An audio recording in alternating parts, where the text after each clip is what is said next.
Morning, good morning, good morning. Looking forward to another awesome episode of All Access Coaches Corner. We have a new guest, Noelle Quinn, who is a NBA champion, a champion of a person, champion of a coach, and I got the great pleasure of meeting her on a Black Coaches Association meeting.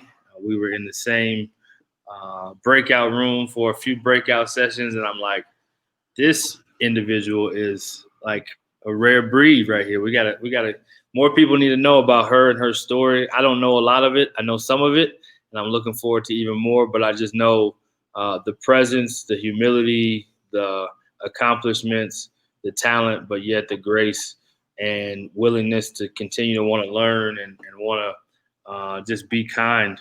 She just has that it factor, that spirit, that light that God shines through her. So I had to have her on for this women's empowerment series. So super excited. So welcome. Thank you. Thank you for having me. Yeah, glad to have you. So we'll start out, get straight to it. What would you say for somebody, those that do know you and those that don't? Who is Noelle Quinn? Wow. Noelle Quinn is a blessed young woman. I grew up in Los Angeles. I attended Bishop Montgomery High School. I then went on to UCLA and then played about 12 years professionally, both in the WNBA and overseas. I'm now coaching. Throughout my life and throughout my experience, I've had opportunities to both play the game and now teach the game to others. I love God. I love my family. I'm just a humble servant and really enjoying my time um, on earth, really. So you said humble servant, and I think that's the part where that part is probably as loud and clear as any. But what isn't, unless you know your resume, knowing that you've had as much success athletically as you have, not only in high school but in at UCLA, again winning championships, being a pro for as long as you have. On the women's side is maybe even more uncommon than it is on the men's side to have a 12-year career, Mhm. be a top five pick, I believe number four pick in the draft, Mhm. WNBA draft, and then to be able to win a championship as a coach and a player for the Storm. Like most people don't have that kind of humble spirit because of all the things that have happened. So where does that come from? Where does that originate, and how do you? What does that mean to you to kind of make sure you stay in that? Because I think that's consistently what I've known you to be. Yeah. I mean, I grew up with, my mom and my sister. So my mom's a single parent. My grandmother, I was around her up until like the age of 10. So she passed away when I was in like fifth or sixth grade.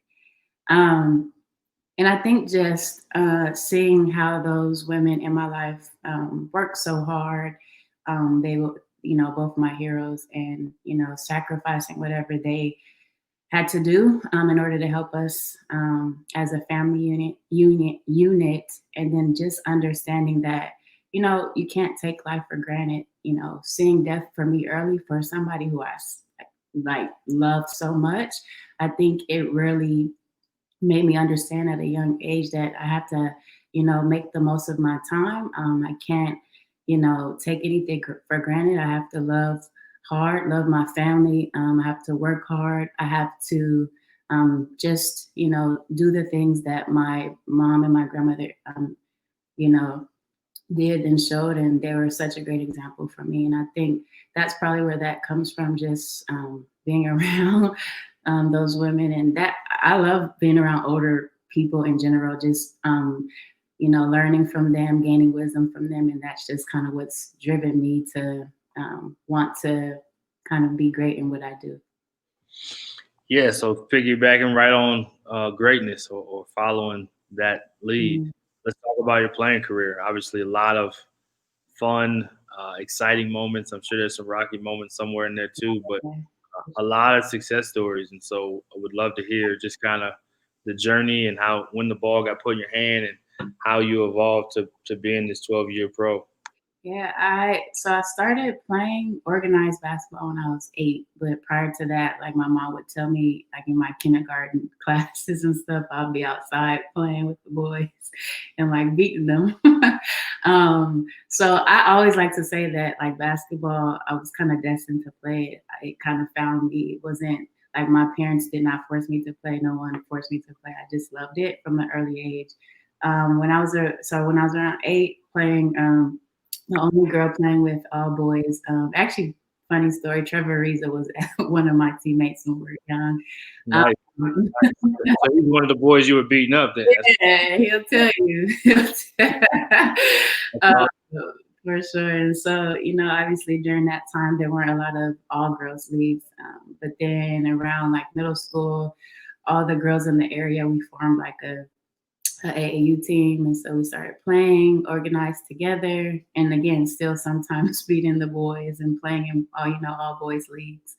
From there, went to Bishop Montgomery High School, and I was a two-sport athlete, so I played volleyball and basketball. Won 4 state titles as a basketball player, Mm. won 3 CIF titles. We lost my junior year. I'll never forget that. So I could have won, clean sweep, but that humbled me. What is the difference What is the difference with what? between the two titles? Say it again. I'm sorry. Did you say you won 4 state championships, Mm-hmm. and then you said you won 3 of another championship? Oh, CIF. So What- CIF Southern section. So it's like the section of your division, and then state is the entire state. So Gotcha. 3 sectionals and 4 state titles, and then 2 state titles in volleyball. So a lot of winning at an early age, but I think I received a lot of great coaching as well, and that's where I really built my work ethic, and I understood what it took to go hard, practice hard, work hard. From there, I went to UCLA. I have to say though, in 2003, I was a McDonald's All-American too. And that game was like LeBron, Chris Paul, Shannon Brown, all these elite players that at the time I'm like in high school, so not understanding. But then when they get to NBA, I'm like, oh, okay, I get it. So it's cool. You that guy that was in that game with me. That LeBron guy that we were just with. So yeah, that was pretty cool. Went to UCLA and we won a Pac-10 championship at the time. I remember we beat Stanford in the championship game, so that was pretty cool. I had an amazing time there. I actually got hurt my sophomore year, had a knee injury, so that again, some adversity that I learned from, and again understood that can't take anything for granted, especially the sport. And graduated from UCLA and got drafted in 2007 to the Minnesota Lynx in the WNBA. 12-year career, played for various teams. I got a chance to play in LA, the Sparks. Yeah, play at home. Got to play at home. That was a dream come true because I grew up a Sparks fan watching them. So being able to play on Staples every night was pretty cool. Playing in front of my family and just, playing with Lisa Leslie, Tina Thompson, all these legends of our game. Again, just a learning experience and just grateful. Time that made I learned how to be a professional, and I think that made me understand the importance of longevity and how to maintain in our league. So yeah, my last stop was Seattle in 2018. We won a championship that year. I have to actually go back within the 12-year season for the WNBA. I also went overseas. So I played 10 years overseas, Russia, Italy, Czech Republic, Turkey, Israel, a lot of places. And then, so in 2018, we won a championship as a player. And then I was asked, whenever I was done, the ownership group saw coaching in me. So now I'm a coach. But yeah, that's kind of been my journey as a player. A lot of great things and a lot of not so great things. I had a lot of experiences. One being my injury others, playing time and, liking coaches, not liking coaches, injuries overseas. I dealt with a lot of things, but all of that made me stronger and wiser and able to just pour into the kids that I teach today. Right, yeah. So we know about the championships at the WNBA level. So to have won 4, 3, or 9 championships in high school, volleyball, basketball, Mm-hmm. and then won one at UCLA, Mm-hmm. won another one in WNBA. You made it look kind of easy. I mean, winning championships is not that easy. Obviously, when you have a gift and you put in the work with that gift, you're able to maximize and do some things. But what do you think it is that for yourself? Of course, humbly speaking, I know. How have you been able to win at that kind of a level at every stage in your career? Because there's, again, all of us have played. All of us hopefully have experienced some level of winning, and that's why you play. But to win championship after championship after championship, there's something that you were a part of making that happen. Mm-hmm. Yeah, I think you talk about just timing. That has to play a big part in a lot of what happens in my life. I think I've always just put my head down and worked hard. I don't think that there is a shortcut to anything. I think, it sounds cliche, but you have to put the work in. As a high school student athlete, I was also in AP and honors classes. So, we won every year, but it was hard. There were nights I pulled all-nighters because I had to finish my homework. I live in LA, Bishop is in Torrance, so just the commute, my mom works. So, just having to, I remember as a high school kid, I'm not eating lunch outside. I'm in the library doing my homework because I know I have practice after school. I know I have all these things to do. So a lot of sacrifice, but a lot of it's the effort in your work ethic. It's not just, nothing was ever given to me. I think I always just kind of naturally and organically worked hard because that's just what I learned. And I think just to be around, obviously having great teammates, having great coaches, administrators, my mom, my support system. So there are, all these factors that played into and poured into me. So, there were days where I'm in tears. There were days where I'm frustrated. There were days that I'm mad. But those days, the good days outweigh those days, and I think those days were actually my best learning days. Always lessons in all those things, and so I honestly, when I try to look back at like my experiences as a basketball player and just in life in general, it's always just been I go back, I'm just blessed, and it just really humbles me because sometimes I can't really explain how things happen. It's just Right. you know what I mean? It's just a lot of it though is this mentality of like nothing is going to be given to me. You got to put the effort in and the work in. As long as I can give my best, do my best, try my best, then I can be okay with the outcome because I know I've given my all. Right. Yeah. So now you're coaching, and you're giving your all to that. Yeah. And you won another championship. So talk about the Seattle Storm organization, if you don't mind, because obviously you've played in a lot of different organizations. You've seen a lot. Yeah. And here recently, I believe this is the 4th championship that Seattle has won. Yes. So there's something that's now Seattle's kind of stepped into an elite class, almost that San Antonio Spurs, New England Patriots, right? Like just that they have something that's in their ingredients and in their special sauce and in their formula that makes it where, other than Sue Bird, right? Other than Tim Duncan or Tom Brady, that makes it where, in addition to having a great player or great players, plural, there's something that's there. So talk about the organization, talk about your coaching, and then talk about just, obviously winning the championship. Yeah, I think so. I played a lot of places in the WNBA, and I got to see how different organizations work. And I think the thing that stands out about Seattle, I remember as a player, it was the environment was very positive. It wasn't fake.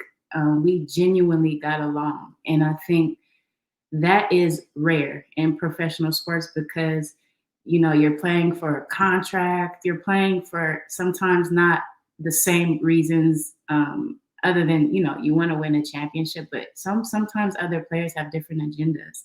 And I think in Seattle, cultural wise, we're just a group of individuals who again wanted to work very hard, had a common goal, no egos, and we just genuinely got along. And that culture, obviously headed by Sue Bird, has been there her entire career. And we had some coach shifts, but when your best players in your organization are also your hardest workers, everybody has to fall in line. And we got to start from the top. Our ownership group is amazing, a group of 3 women who were once fans. And when Seattle Supersonics were going to get sold, they, pulled all their resources together to save the team and keep the team in Seattle. Their just commitment to our team, their passion for basketball, passion for us as people, their leadership qualities, it trickles down to everyone from the GM to the coaching staff and then to the players. So when you're a part of, again, I'll say the culture that embodies, being a professional, coming to work, working hard, but just, genuinely like showing that you care, I think that is a recipe for success. And, I played a lot of places and Seattle just always felt different. Even as an opponent playing against Seattle, it just always felt different. But I think Seattle has done a good job. We've done a good job of like having that culture continue to be consistent year in and year out. Yeah, so you so Sue Bird, we all know. You talked about the ownership group of 3 women. What do you think? So obviously we're talking women's empowerment. That's something that I care about talking about.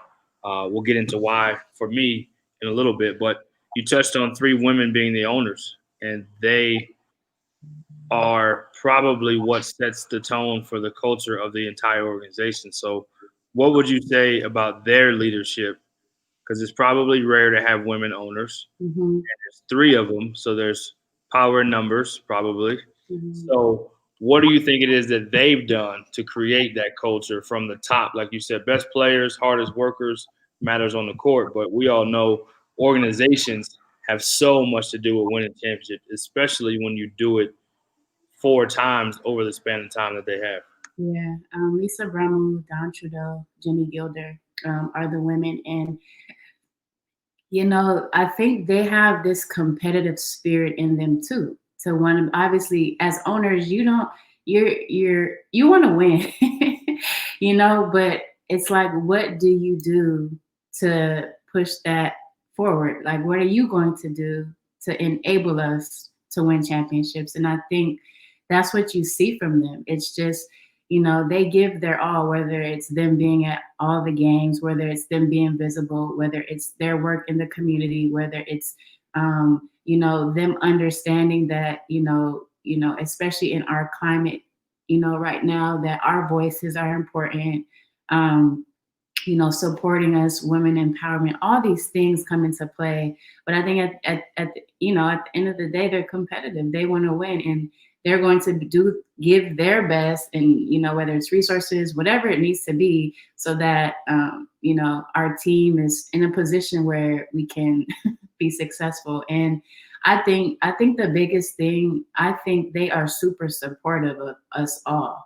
And, it can be whether it's our dreams, whether it's what we want to do, our work within the community, or, what do we want to do outside of basketball. I think they're just a supportive group of women who understand that what we are, we play basketball, but basketball doesn't define who we are. We are more than just athletes. And so I think they get that part also. They're so invested into learning who we are as people. And when you see that people genuinely care like that, it makes you want to go harder as a player, as a coach, because you don't want to let these women down because they support you so much.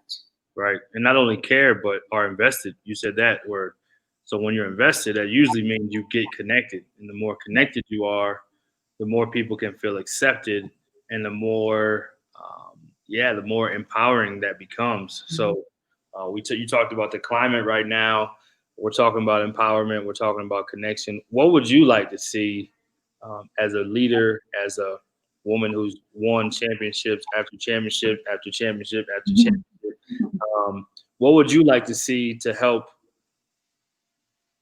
women empower slash um, just support each other better? What would you like to see from women? What would your message be to any woman that may listen or be exposed to this or watch?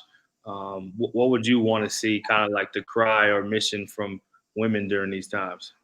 Yeah, I think um, when you can take a couple of different avenues with this. I think women in power need to hire and support other women. So, Mm, it's always hard. You talk about getting a seat at the table. Like, yep. there are certain injustices that happen to where it's hard. It's hard to get that power. To then help others. So I think to be supportive, I think once women get these high positions, of course you want to hire who's best qualified, but I think placing other women, in jobs or whatever maybe, I think that's important. I think that women need to support specifically other women in sports. Mm, I think that women like to watch the NBA, though maybe they're not great athletes. I think women like to watch men's sports, but I'm not sure if a lot of women like to watch women's sports. And I hope I'm wrong. I hope it's true. But I think just women in sport, I think there needs to be more support, and even for athletes, more support in each and supporting others within other sports. You see it a lot in the Olympics. Certain athletes go to different sporting events and support in that way. But I would like to see more support across the board. And I think obviously it starts with the youth and understanding how important it is to first know who you are and feel comfortable with who you are, and then in turn support others, not bash others, but pick our sisters up and start pushing the envelope in that way, so that we understand, like LeBron talks about it, strength in numbers. I think if women start to support other women more, sky's the limit for right. us, what we can do. Yeah. Yeah, that collective mindset, that collective force. I think Golden State may have been the one that kind of tagged it when they were winning championships, strength in numbers, because they believed in this depth. It's not just about Steph and Clay, Mhm, and then you add KD. It's not just about that, but it's strength in numbers. mhm. So for me, you touched on the youth. I have a 3-year-old daughter who is hands down going to be an athlete because her mom was. Awesome. Dad was too, but I don't really count because her mom was the elite athlete. So my wife is actually from California. She's from Palmdale and Lancaster area, and she's a volleyball and softball former player. Cool. She played 2 sports in college at Colgate and took her team to the championship as far as softball, volleyball. She broke some records. Softball, I think she still has the RBI record. Wow. But in 1997, her and her 2 sisters were all on the same Little League team, and they won a Little League World Series. But she's kind of in the same category. You two will get along well. And so my daughters have it honest. They have a mom who is an extreme athlete and a coach. So for me, I'm always thinking of, with my daughters, who I would want them to be exposed to or who I would want to connect them to. And I'm super inspired, as I told you on the phone, by Kobe, who was such an ambassador of the WNBA and supporting women's sports. And um, so my question, and I'm following in the lead of the great Kobe Bryant and the girl dad extraordinaire. But I love how he made it such a cool thing. One, to be a girl dad, right? To take pride in being a father to young girls, to girls, period. because I think for so long society has this forever that I know of. Society's had this almost like you're not as much of a man almost if you don't have a son, right? So Kobe flipped it because he's the ultimate man's man. You can't ever question that. He's the Mamba. But his post playing career, he switched it to this, loving, tender hearted, caring, laughter, always smiling. Like you never saw Kobe smile when he played because he had the scowl on his face. But when he didn't play, he's always smiling. He's always so kind of took so much pride in that role. So I'm asking all that. I'm segueing to men. What role would you like to see us play as men to support women and to continue to help grow the concept and the idea and break some of the narratives about women's empowerment and just women in their value, period? Yeah, I think the same. I speak the same sentiment that I just, alluded to with women when I say I think men need to support women in sports as well, women in general. And I think, it's so interesting. The avid basketball fan or, basketball savant, however you want to say, when they watch women's sports, so let's just use basketball, they appreciate it. So like Kobe appreciated it. The best player in the world appreciates women's sports. They watch it. You think about the NBA athletes who are constantly talking about the WNBA in a positive light. It's basketball, but they understand that we're hooping, we're playing, and I think the average Joe that you see playing outside at Venice Beach is the one, that can barely shoot sometimes, just thinking they're an athlete because they have big muscles are the ones that are, always bashing our league and not really paying attention. I guarantee when you come to a WNBA game and sit in the atmosphere of it, you enjoy it. And I think a lot of men don't really take the time to watch and take the time to learn about these players, learn about our stories, and learn about our league in general. And then I think there'll be a better appreciation. And I think, if LeBron and, all these top players, Kyrie Irving, he's such a, ambassador for our sport. If they can appreciate us, like, why can't everyone? And I think I would just empower. I would just employ men to understand, like, when you empower women, then we all win. You know what I mean? It's not about just bashing us, and it's not about just saying, yeah, we're not trying to be the NBA, but we are our own entity. And I think that women's sports are important not only for us, but for like your daughter, for her to see that women can do this. Women can pursue a career in sport and be successful and be cool and be pretty and be girly and be however they want to be competitive, be fierce, be just great. And I think it's important to continue to support women in professional realms if it's sport, because I think it'll help our youth to just have some vision and see that they can be who they want to be, what they want to be, and still play some sports and and be great. You know what I mean? And you alluded to it. I think Kobe did an amazing job building up. He was cooking up something great. You look at his Mamba team that he had created. He took a young group of girls who were getting their butts kicked at one point in time. And all they did was start working hard. He put in a triangle offense. Right. Just gave them time. He just put in time, showed them that he cared, gave effort, empowered them. And then as they're now 7th, 8th, now I think they're entering 9th grade, and they're very good young athletes. And I think that, obviously, though he is not here, his legacy still will continue. Those girls and the time that they spent with him, they will never forget that. And now they will know, how they want to conduct their lives and what it means to have a Mamba mentality. And so then they can pass on the torch to another generation. And so, I think that time that they spent with him was very, very important. Yeah, what do you think? Thank you for all that. That was well said, and I couldn't agree more. What do you think respect kind of plays into it? Because I think that word is almost it's given sometimes in men's sports. It's not given in women's sports. Yeah, I'm not sure why. I think there's always this comparison. You think about it, you never hear you take Maya Moore.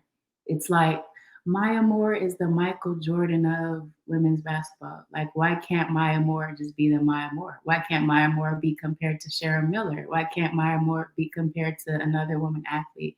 And I think there's always this when you compare a woman to a man, then that is like showing how elite they are. And I think that's the problem in general. Like, we're not trying to compare to another man. Really, we're just trying to be great in who we are. And I think, I don't know, it can be deeper than, this may be a little deep, but it's just our society. We are living a very male dominant society, and everything that we do has to be, you know, on this measurement stick of what men are doing. And I think that's the problem. I think if we start to look at, our accomplishments and what they are as an athlete in general, you look at I'm just using my more because she came to mind. You look at Breanna Stewart's career. She won 4 titles at UConn. Like, who's done that? And every time you talk about the best, you know, um, collegiate player, like, why isn't Brianna in the conversation, male or female? I don't know any males who have won 4 titles in college. You know what I mean? She has all these accolades, but it's just interesting, I think, and that comes with that word respect. It's like we don't gain the respect if it's not coming from a certain person, or if it's not this comparison to this other, if it doesn't equate to it. And I think that's the problem. Yeah, I think it's kind of these, and we're breaking down some of these walls now slowly, right? Slowly, and at least if we're not all just breaking them down, we're becoming more aware. Mm-hmm. Not only the walls when it comes to women and that kind of equality, but also in terms of us as minorities, whatever minority that may be, whether that's an Asian minority in a field that doesn't have very many, or Hispanic or Black or whatever it may be. And I think there's just been such a long period of time of these kind of systems and constructs and ways of doing things that's never really been challenged or questioned and Mm-hmm. always been accepted. So that just became the norm. And then it grows and it grows and it grows. And then you take a step back and it's like, well, wait a minute, how do we get here? Well, why are we? Well, it goes all the way back to a root in the beginning in the history. So I think that has a lot to do with it. I think it's starting to kind of shift and break now. Yeah.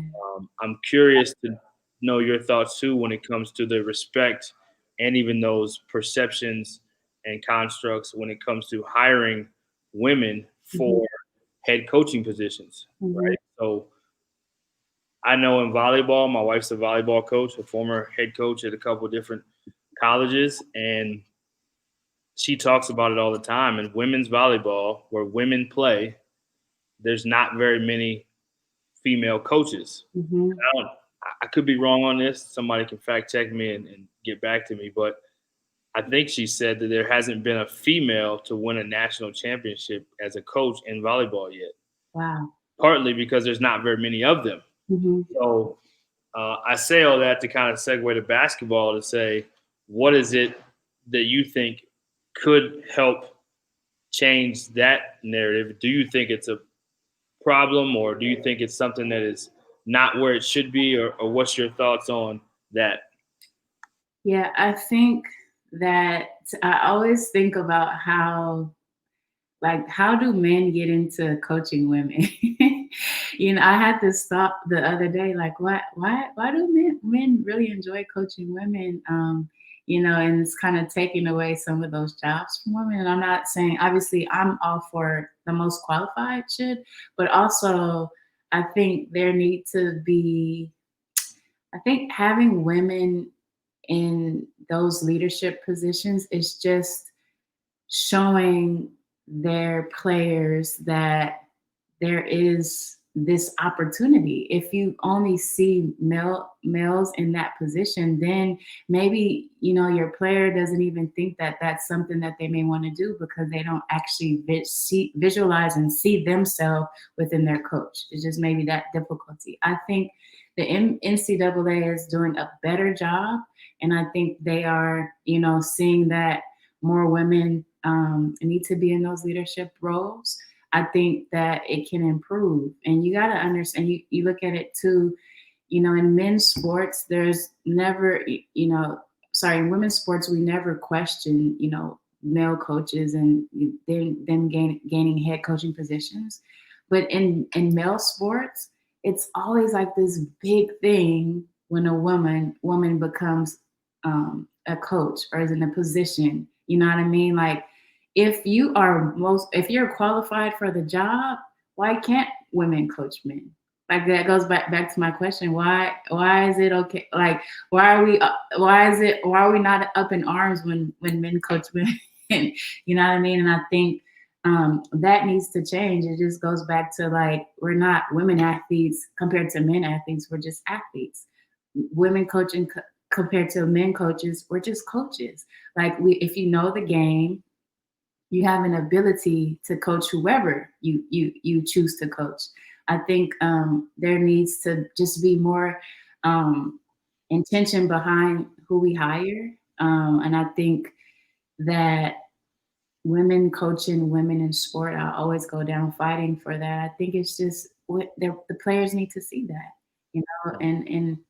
um, and I think when you see that there's this career in coaching, I think maybe you have more people wanting to pursue it.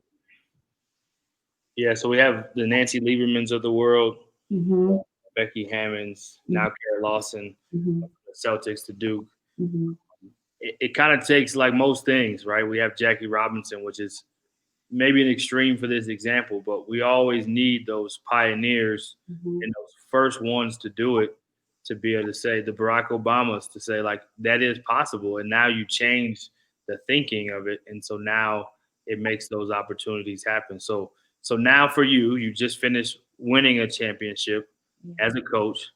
So tell everyone that doesn't know you, what are you doing now? And because you are a leader and you are a person of impact. So what are you doing now that you're not coaching with them? How do you spend your time?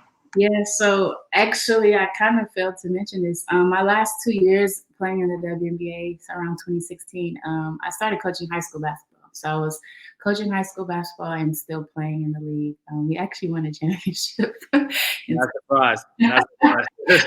Totally forgot.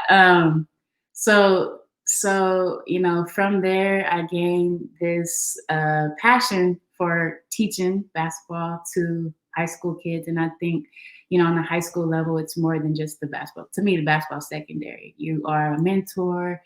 You are confidant, disciplinary. Sometimes you have to be a parent. But I found that I am constantly having to pour into my kids, and I really enjoyed that. And so after WNBA season, I coached at my alma mater, Bishop Montgomery. I'm also assistant athletic director there. And they also just made this new position, director or coordinator of diversity, equity, and justice on campus. So doing all these things at Bishop, and now this is my 4th year coaching. So that's what I do when I'm back home. So a lot of seats at the table. I love that. I've never heard the one with justice in it. I like that. Yeah. I can relate a little bit with Rising Coaches being named Diversity, Equity, Inclusion Alliance Vice President recently. So congrats to you. Tell us about what that is like now as we talk about all this women's empowerment, having a seat at the table as a head coach, having a seat at the table as an assistant athletic director and admin, and now with this new position with diversity, equity, and justice, I believe you said. Yeah, I think it's huge. I like the fact that I can coach at high school level because I can say, hey, look, I did it in high school, I did it in college, and I did it as a pro. What can you tell me? that I don't know. I love that. I love that. I went to the same high school as you, so I already know. I know. You just dropping the mic everywhere. Just So just listen, okay? right, tune in. Right. But I think, again, like I alluded to it, just having the ability to impact lives of not only my team, but just the students at school who I come across. I think I find purpose in that. And I think for them to look at their coach and be like, in the off season when I'm on TV, I get texts from my kids like, "Hey, coach, like congrats." And I still stay connected to most of my kids who have left, and just to check on them, see how they're doing. I think that's most impactful for me. And obviously, a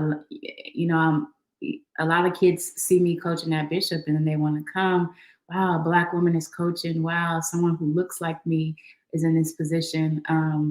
How she's carrying herself, what she's talking about, being a great teammate, being a great person, being at a high school Catholic school. You can talk about God and all these things. Just to me, I think that is what it's all about. Being this new role that I have is important to me because, when I went to Bishop, I had an amazing 4 years. A lot of times though, I found myself as the only Black female student in my APs and honors class. And yes, I had an amazing time, but how impactful could my 4 years have been if I had safe spaces where I could talk about my experiences and all these things. So for Bishop to now have like a Black student union and a social justice alliance, I think that's amazing. And I think, being a part of that is, it inspires me because it's about helping the next generation. The big reason why I came back to Bishop is, when the principal who was my principal when I attended high school, she asked me to come back and help. But it was easy for me because it's like this place gave me so much. Now it's my turn to give back, and that just plays a huge role in why I'm there and why I continue to be there, because it has a special place in my heart. Yeah. So going from the special place in your heart, that's home. Mm-hmm. You won a few. I think we may have mentioned championships there. Mm-hmm. Still doing it. I love it. Two questions I have for you before we close, and I've thoroughly enjoyed our time. So glad you came, and I know everybody's getting so much from it. I have my notes over here, probably even longer than they've taken. But so the social justice, what's your hope for moving forward in this time? Yeah. And then you talked a lot about legacy, but going back to your school and dropping mics at all levels. And I think it speaks to your humility and your humble spirit and your servant spirit to want to coach and just have the pinnacle of athletic success as a coach, as a pro coach, winning a championship, confetti's coming down, the whole thing. And then you turn around and go back to your high school within a matter of a month or so. And so that says a lot about your humility and your legacy. But what do you hope that your legacy is? And then before you get to that question, what do you hope comes out of this time period of this social justice, social unrest time period? Right. I'll go back to our WNBA season this year. So we dedicated our season to Breonna Taylor, and we partnered with Say Her Name campaign, which is, a campaign that highlights the names of Black women who are also victims of police brutality. And so, we talk about, we heard about Mike Brown, but 5 days later, Michelle Clouseau was killed by the police as well on like a mental health check-in. So, making sure we highlight these women, it was important to us. Making sure we highlight Breonna Taylor was important to us in the platform that we use. Obviously, being in a pandemic, more eyes were on our platform, which was cool, and we utilize our platform in the correct way.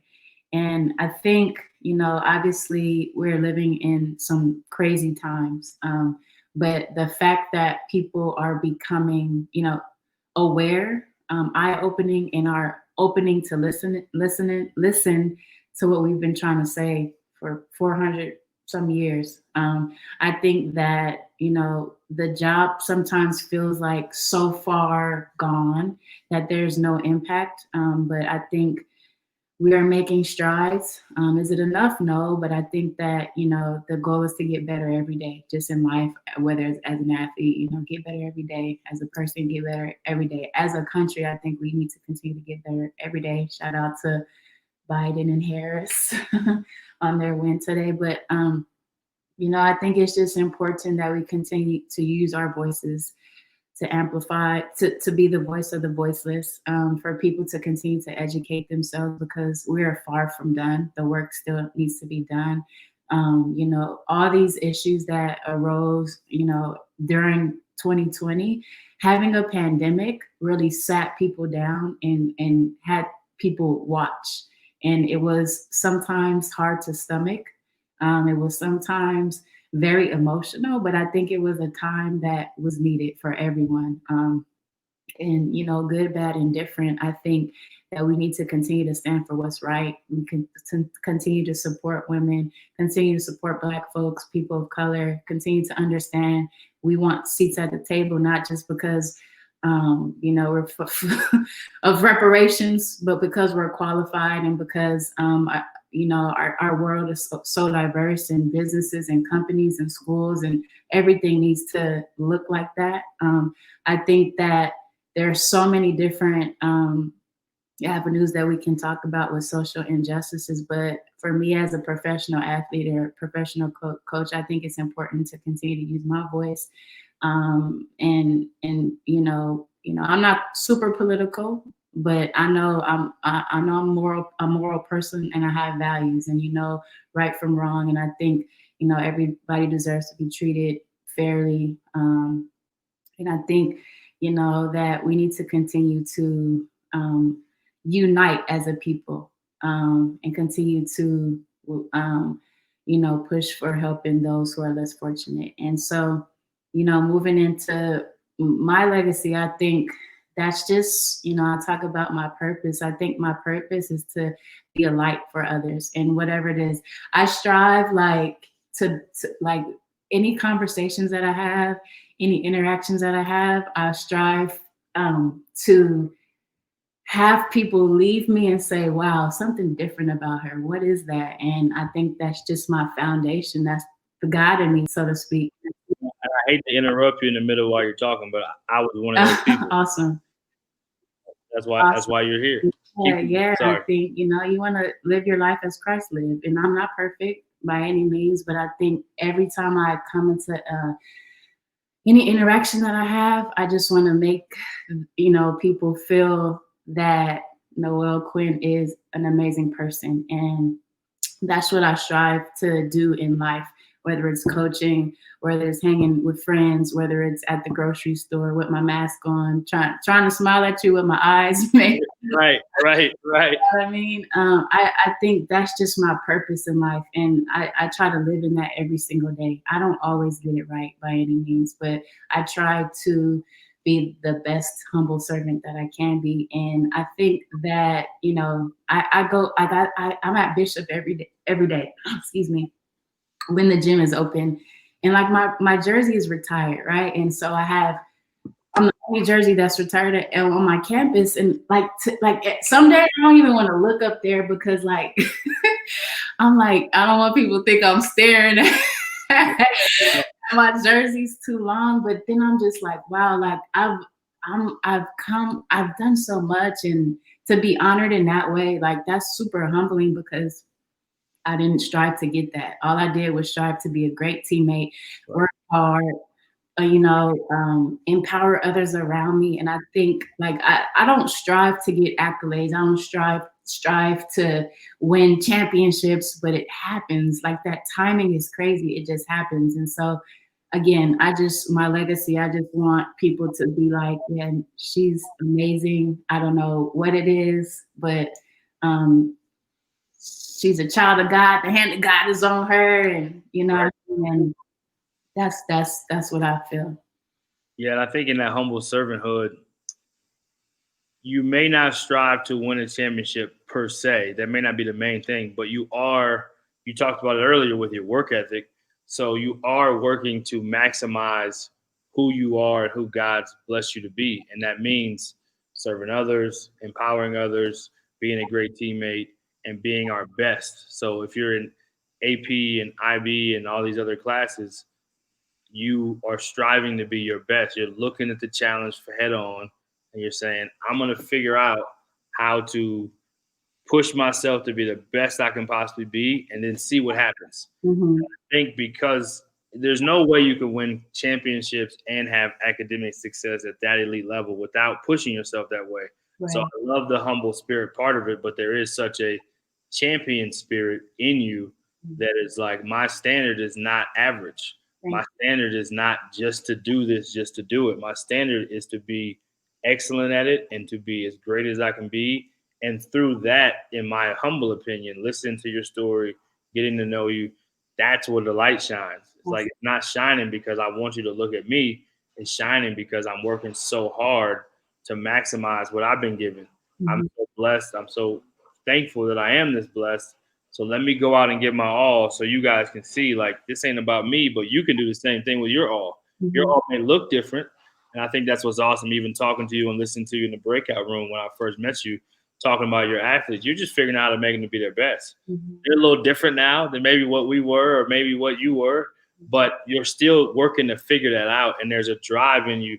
I think the first maybe time we communicated, you maybe said something that was like, I would love to learn some things from you. Mm-hmm. It's like, to have that kind of a mentality when you've done all that you've done still shows there's a desire and a hunger to want to grow and be even better. So to honor your legacy as you're talking about it, I think that's a huge part of it as well. And yeah, I think you've blessed all of us today, and the good Lord is still working through you and shining through you. And so grateful you came on. I'm looking forward to continuing to just build a friendship with you and support you in all that you do, and learn from you as well as I have today with all my notes. But I would love to just give you the floor to just close and say whatever you'd like to say as we wrap up. No, thank you for having me. I appreciate it. And you touched on it. I don't think I know everything, and I know, as um, an individual in my profession, I'm still very new. Though I've had a 12-year career, this is, 2 years coaching pro and 4 years coaching high school basketball. I think there's so much to learn, and I love to gain knowledge from others, and sometimes you take the knowledge and you use it. Sometimes you take the knowledge and just learn and say, hey, I don't like that for me and who I am. It's just shaping me in my next journey as a coach. And I think that's important. I just appreciate being here. I think that, our work isn't done. I think there's so much to be done and so much information out there. We talk about the Black Coaches Association. I think it's amazing that we got to connect through that.